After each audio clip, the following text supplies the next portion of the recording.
Sa Naik, Cavite, natunton ng mga pulis ang lalaking wanted sa Pangasinan dahil sa pangmamolestya umano sa kanyang minor de edad na anak.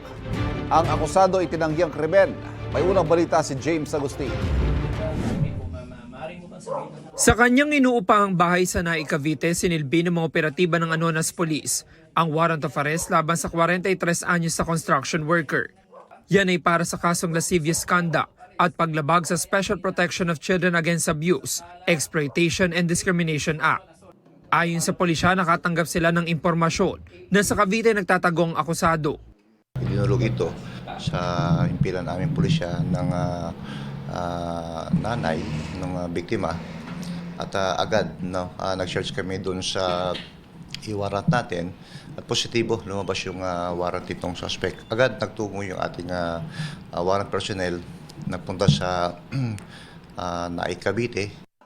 Sa imbestigasyon ng pulisya, ilang beses umanong minolestya ng akusado ang 13 anyos niyang anak na babae. Nangyari ang krimen sa Pangasinan noong Setyembre 2023. Itong biktima at saka yung younger brother niya, iniiwan ito ng kanyang ina. Bumabalik yung nanay every weekend na kasi itong nanay nagtatrabaho bilang babysitter.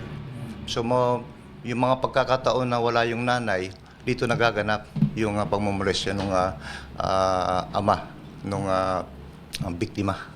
Sumapit itong Abril at nakapagsumbong na itong biktima sa kanyang sariling ina.